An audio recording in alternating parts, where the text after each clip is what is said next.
La chirurgie d'augmentation mammaire par transfert de graisse ou lipofilling mammaire s'adresse aux patientes désirant une augmentation modérée et naturelle de leur poitrine. Évidemment, afin de pouvoir réaliser un transfert de graisse, il faut que la patiente ait un stockage suffisant afin de pouvoir utiliser cette graisse et la réinjecter au niveau des seins.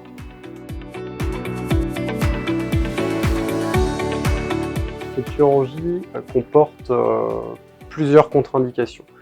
La première étant les patientes à fort risque de développer un cancer du sein dans leur vie, que ce soit au niveau des antécédents familiaux, que ce soit au niveau d'examens préliminaires à la chirurgie qui peuvent démontrer qu'il existe des lésions qui devraient être traitées avant toute chirurgie d'augmentation du sein.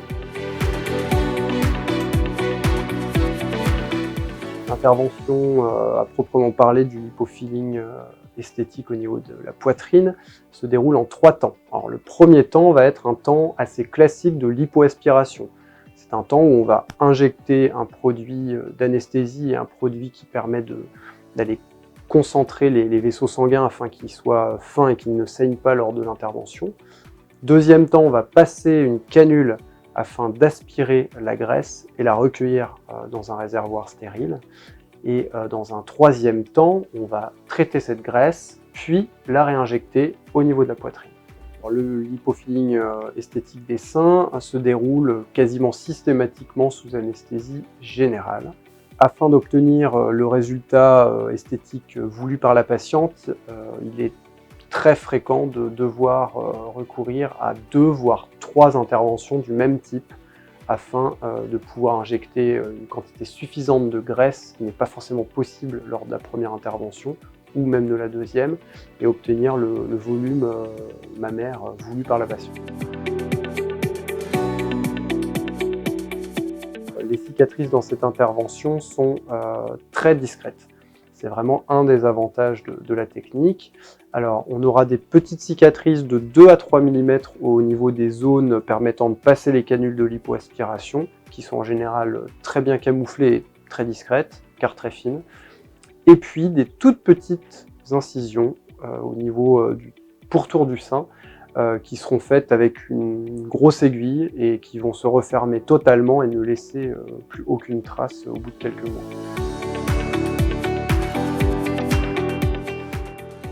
À la suite de l'intervention, il faudra porter des vêtements compressifs. Alors, ils seront uniquement utilisés sur les zones aspirées. Les zones réinjectées, la poitrine, devra être sans appui afin de permettre à la graisse de pouvoir reprendre une vie la plus naturelle possible dans une nouvelle zone du corps. En ce qui concerne les congés, étant donné que cette chirurgie est pour la grande majorité des cas une chirurgie esthétique, il faudra encadrer cette intervention d'une période de 7 à 10 jours de congé afin de pouvoir reprendre son activité dans de très bonnes conditions. Il existe évidemment des douleurs et sensibilités liées à la lipoaspiration. Donc là, on retrouvera les mêmes informations que sur la lipoaspiration pure, c'est-à-dire des douleurs à type de courbature quelques jours après l'intervention, mais souvent très supportable. Au niveau de la poitrine, la plupart du temps, c'est quasiment indolore ou très bien traité par des antalgiques simples type paracétamol.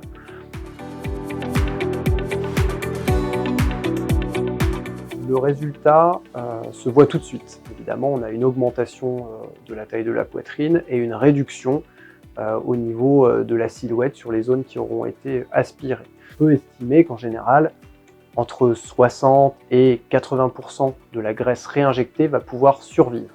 Donc forcément, il y aura une période où l'aspect du sein va se modifier sur le premier mois et demi, également pour les zones aspirées comme le ventre ou la culotte de cheval. Le résultat commencera à devenir très bon à 3 mois et définitif entre 6 mois et 1 an. Le résultat va être très naturel, que ce soit visuellement ou à la palpation, ce qui est vraiment une grosse qualité de cette intervention. Cette chirurgie doit être encadrée par des examens d'imagerie. toutes les chirurgies réalisées sur le sein doivent bénéficier avant l'intervention d'un bilan radiologique à type d'échographie et dans ce cas-là de mammographie. Au bout d'un an, il vous sera redemandé de réaliser un examen de mammographie afin d'avoir une image claire de l'évolution de votre poitrine après cette intervention.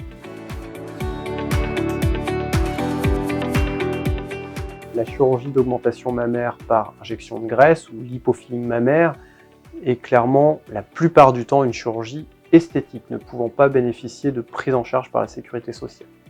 Malgré tout, dans certains cas de malformation mammaire, type sein tubéreux ou syndrome de Poland ou autre, vous pourrez avoir une prise en charge par la sécurité sociale. Votre chirurgien fera une demande, vous serez convoqué, et si le médecin de la sécurité sociale accorde cette prise en charge, vous aurez donc un remboursement d'une partie des frais.